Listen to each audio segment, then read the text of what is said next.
দেবভূমি ভারতে যুগে যুগে অবতার রূপে জন্মেছেন স্বয়ং ঈশ্বর। এমনই এক দিব্য জীবন যার সাথে কথোপকথনে সেই সাক্ষাৎকার তুলে এনেছিলেন শ্রী মহেন্দ্রনাথ গুপ্ত। শ্রী গদাধর চট্টোপাধ্যায় হুগলি জেলার কামারপুকুরে জন্মগ্রহণ করেন এবং পরবর্তীকালে দক্ষিণেশ্বর কালী মন্দিরে কঠোর সাধনায় সিদ্ধিপ্রাপ্ত হন। তার নাম হয় শ্রী শ্রী রামকৃষ্ণ পরমহংস। শ্রী শ্রী রামকৃষ্ণ কথামৃত শ্রী রামকৃষ্ণের বাণীর অমৃত। ইহা একটি বাংলা 5 খণ্ডের রচনা, যা মহেন্দ্রনাথ গুপ্তের কথোপকথন। শ্রী শ্রী রামকৃষ্ণ কথামৃত একটি পবিত্র ধর্মগ্রন্থ হিসাবে অনুসারীদের মধ্যে সম্মানিত। আপনারা শুনছেন দেবভূমি ভারত।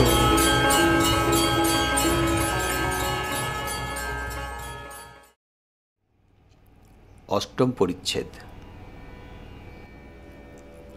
প্রতাপ বলিলেন, যারা মহাশয়ের কাছে আসেন তাদের ক্রমে ক্রমে উন্নতি হচ্ছে তো? শ্রীরামকৃষ্ণ বলিলেন, আমি বলি যে সংসার করতে দোষ কি? তবে সংসারে দাসীর মতো থাকো। দাসী মনিবের বাড়ির কথায় বলে আমাদের বাড়ি, কিন্তু তার নিজের বাড়ি হয়তো কোন পাড়া গাঁয়ে। মনিবের বাড়িকে দেখিয়ে মুখে বলে আমাদের বাড়ি, মনে জানে যে ও বাড়ি আমাদের নয়, আমাদের বাড়ি সেই পাড়া গাঁয়ে। আবার মনিবের ছেলেকে মানুষ করে আর বলে হরি আমার বড় দুষ্টু হয়েছে, আমার হরি মিষ্টি খেতে ভালোবাসে না। আমার হরি মুখে বলে বটে, কিন্তু জানে যে হরি আমার নয়, মনিবের ছেলে।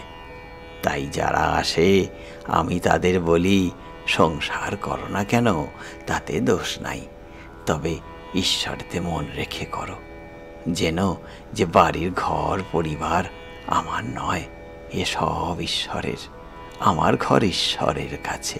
হ্যাঁ, আর বলি যে তার পাদপদ্মে ভক্তির জন্য ব্যাকুল হয়ে সর্বদা প্রার্থনা করবে। বিলাতের কথা আবার পড়িল। একজন ভক্ত বলিলেন, মহাশয়, আজকাল বিলাতের পণ্ডিতরা নাকি ঈশ্বর আছেন এ কথা মানেন না। প্রতাপ বলিলেন, মুখে যে যা বলুন, আন্তরিক তারা যে কেউ নাস্তিক তা আমার বোধ হয় না। এই জগতের ব্যাপারে পেছনে যে একটা মহাশক্তি আছে এ কথা অনেক কি মানতে হয়েছে।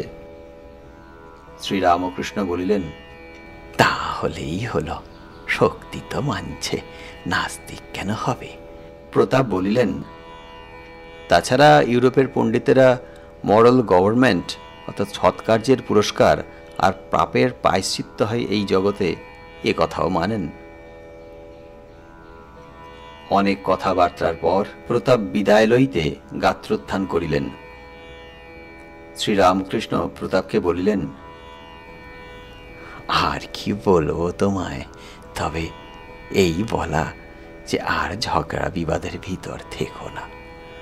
আর এক কথা, কামিনী কাঞ্চনী ঈশ্বর থেকে মানুষকে বিমুখ করে, সেদিকে যেতে দেয় না। এই দেখো না, সকলেই নিজের পরিবারকে সুখ্যাত করে। তা ভালোই হোক আর মন্দই হোক, যদি জিজ্ঞাসা করো তোমার পরিবারটি কেমন গা, অমনি বলে আজ্ঞে খুব ভালো, খুব ভালো। প্রতাপ বলিলেন, তবে আমি আসি। প্রতাপ চলিয়া গেলেন। ঠাকুরের অমৃতময়ী কথা, কামিনী কাঞ্চন ত্যাগের কথা সমাপ্ত হইল না। সুরেন্দ্রের বাগানে বৃক্ষস্থিত পত্রগুলি দক্ষিণাবায়ু সংঘাতে দুলিতেছিল ও মর্মর শব্দ করিতেছিল। কথাগুলি সেই শব্দের সঙ্গে মিশাইয়া গেল, একবার মাত্র ভক্তদের হৃদয়ে আঘাত করিয়া অবশেষে অনন্ত আকাশে লয় প্রাপ্ত হইল। কিন্তু প্রতাপের হৃদয়ে কি এ কথা প্রতিধ্বনিত হয় নাই? কিয়ৎক্ষণ পরে শ্রীযুক্ত মণিলাল মল্লিক ঠাকুরকে বলিতেছেন, মহাশয়, এই বেলা দক্ষিণেশ্বরে যাত্রা করুন, আজ সেখানে কেশব সেনের মা ও বাড়ির মেয়েরা আপনাকে দর্শন করতে যাবেন। তারা আপনাকে না দেখতে পেলে হয়তো দুঃখিত হয়ে ফিরে আসবেন। কয় মাস হইল কেশব স্বর্গারোহণ করিয়াছেন, তাই তাহার বৃদ্ধা মাতা ঠাকুরানী, পরিবার ও বাড়ির অন্যান্য মেয়েরা ঠাকুরকে দর্শন করিতে যাইবেন।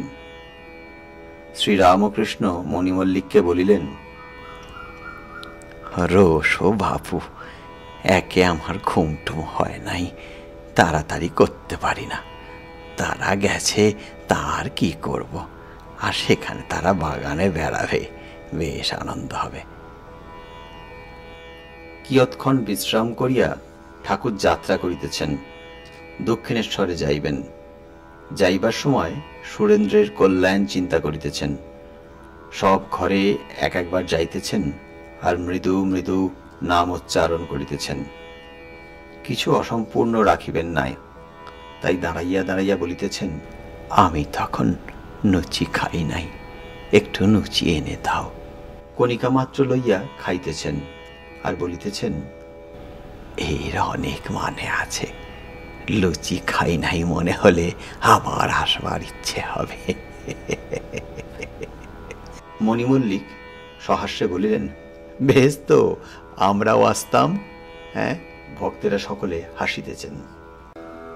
আমার কি ফলের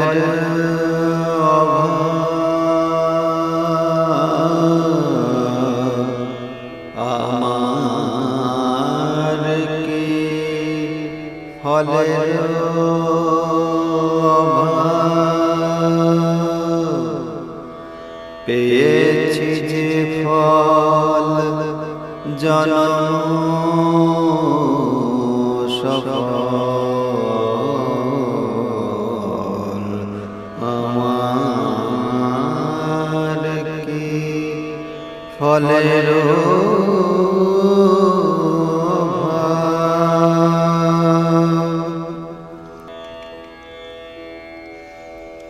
মুখ ফলের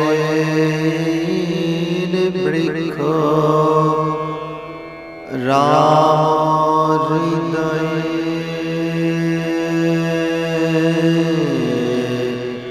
মুখ ফলের বৃক্ষ রাখ হৃদয়ে,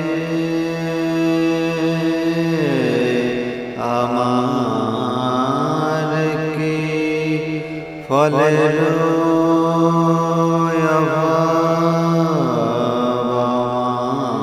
আমার কি ফলের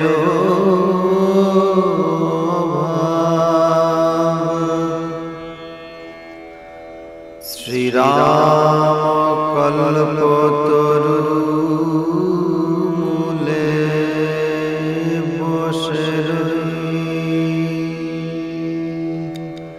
শ্রীরাম কল্পতরু মূলে বসে যখন যে ফল বাঞ্ছা সেই ফল প্রাপ্ত হই, ফলের কথা কই, ফলের কথা কই, ফলের কথা কই, ফলের কথা কই, ও ফল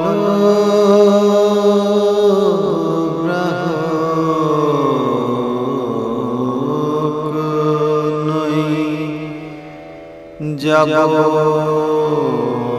তোদের প্রতিফল যে দিয়ে, ফলের কথা কই,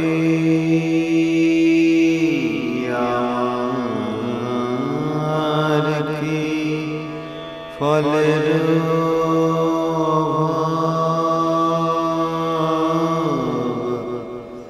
পেয়েছি যে ফল জনম সফল আমার কি ফলের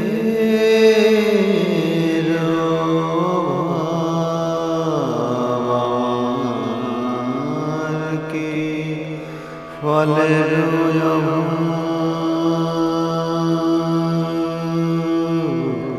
আমার কি ফলের